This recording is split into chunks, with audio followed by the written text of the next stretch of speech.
Hey gang, it's me, Dr. Stephen. We have an astonishing ruling coming from the Supreme Court in the nation of Russia.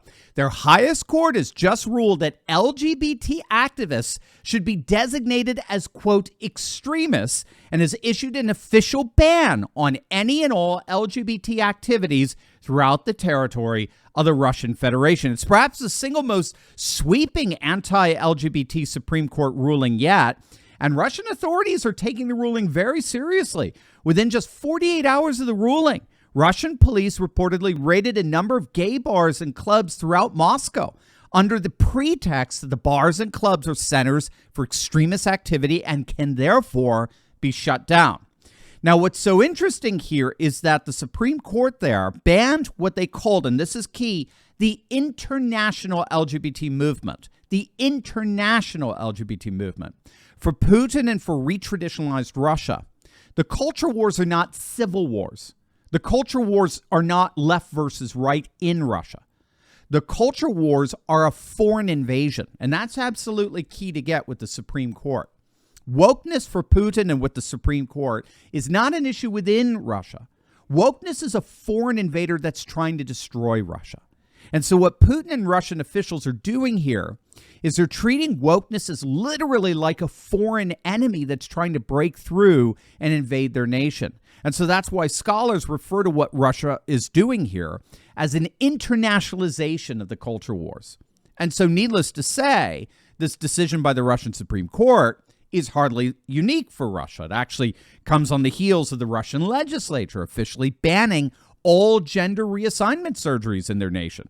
Just some weeks back, the Russian Duma, their parliament, unanimously, you've got to get that, the Russian Duma unanimously voted to institute a total ban on all so-called gender-affirming surgeries. And this law follows on the heels of Russian President Vladimir Putin's recent signing of sweeping legislation that bans what they call all LGBT propaganda from the nation. That law prohibits any and all content that depicts what they call non-traditional sexual relations, gender reassignment, pedophilia, and the like in a positive light. So the law extends to all social media platforms, advertising, mass media such as television, cinema, and the like. But again, what's absolutely essential to get here is that one of the reasons why these laws are enjoying so much popular support in Russia is precisely because they're seen in terms of this internationalization of the culture wars. This is how Russia fights back what they see as a woke invasion, or better, an attempted invasion. And here's the deal. Russia is hardly alone. This internationalization of the culture wars is spreading throughout the globe in a way that's causing virtually the whole of the global population to rise up against wokeness like never before. Wait until you see this. But first, gang, as many of you know, we have unfortunately been completely and totally demonetized, which is putting our daily communication with one another at risk like never before. Now, we are actively working on getting this resolved, but as things stand, this channel has, without any warning, been totally and completely demonetized.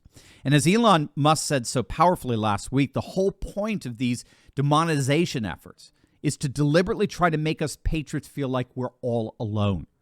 They want to sever our relationship with each other and force on us a kind of digital solitary confinement so as to demoralize us and discourage us like never before. But to their horror, it's not working. Over this past week, you have carried this channel like never before. We've had more people than ever make the courageous decision to bypass big tech and join our Insiders Club. We have direct access to one another that can never be interrupted by big tech overlords. Over the last 7 days, we've seen literally thousands of you come to our rescue. And you've done it in two ways. You've signed up for our free newsletter and you've officially joined our Insiders Club. Those two acts alone are enough for us to collectively stand together and never, ever have our relationship severed. So I'm inviting the rest of you to do the same today, just by clicking on that link below and signing up for our newsletter and joining our Insiders Club. You are guaranteeing that there is nothing that big tech can do to get between us and make us feel like we're in a digital solitary confinement. It's as simple as clicking on the link below right now and opting into our free email newsletter. And once you do that, you can financially support us by joining our Insiders Club. Gang, from the bottom of my heart, I cannot thank you enough for your support during a time like this. You are my heroes, and it will be my mission to express my appreciation for every single one of you each and every week. All right, so I need not tell you that what's happening in Russia in this return to traditional values is hardly unique. What just happened in Russia actually comes on the heels of a similar ruling from the Supreme Court in the nation of India. Now, just weeks back, their Supreme Court officially ruled against same-sex marriage in their nation, saying that the issue is ultimately up to the Indian legislature, not the courts. And what was without question a massive blow to LGBT activists around the world, India's Supreme Court has rejected the call to make same-sex marriage legal in the nation of 1.4 billion people. The court declined to grant legal recognition to same-sex marriages, stating that it was beyond the scope of the courts to recognize such, and the issue ultimately needs to be decided by Parliament, which is just another way of saying it ain't going to be happening anytime soon in India. And that's because India is currently ruled by the astonishingly popular nationalist populist Prime Minister Narendra Modi. Now, Modi leads a party known as the BJP, or the Bharatiya Janata Party, which is the single largest democratic party on the planet. They won 2 back-to-back landslide elections, and they've been very, very successful in instituting what's called Hindutva, which we might see as almost akin to like a Hindu version of Sharia law. It's the deliberate and intentional recalibrating the whole of India's life around Hindu norms, which modern progressive LGBT rights has little place within. So what's going on in Russia and India is actually just par for the course of what's going on all over the world. A phenomenon we cover a lot on this channel, a dynamic known as retraditionalization. It involves populations increasingly returning to their cultures, customs, and traditions as mechanisms of resistance against what they see as the anti-cultural processes of globalization and its secular aristocracy. Ironically, the more globalist the world gets, the more traditionalist it gets, precisely because the anti-cultural, anti-traditional dynamics inherent in globalism provoke visceral reactions where populations deliberately re-embrace their cultures, customs, and traditions, most particularly their conservative religious traditions, as mechanisms of resistance against globalism.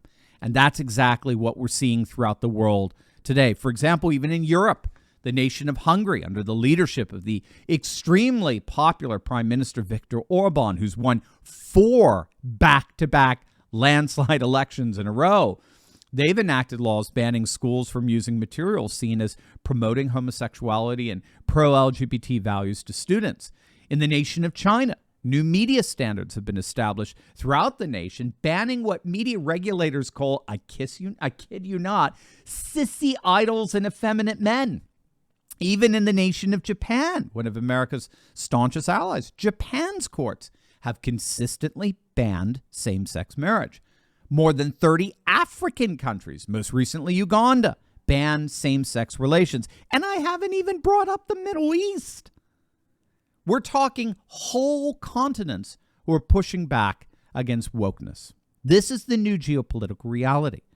Whether our liberal Western governing elite like it or not, in many respects they've lost. They've lost the world.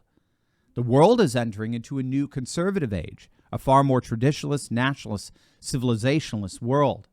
And there's nothing woke progressives can do to stop it.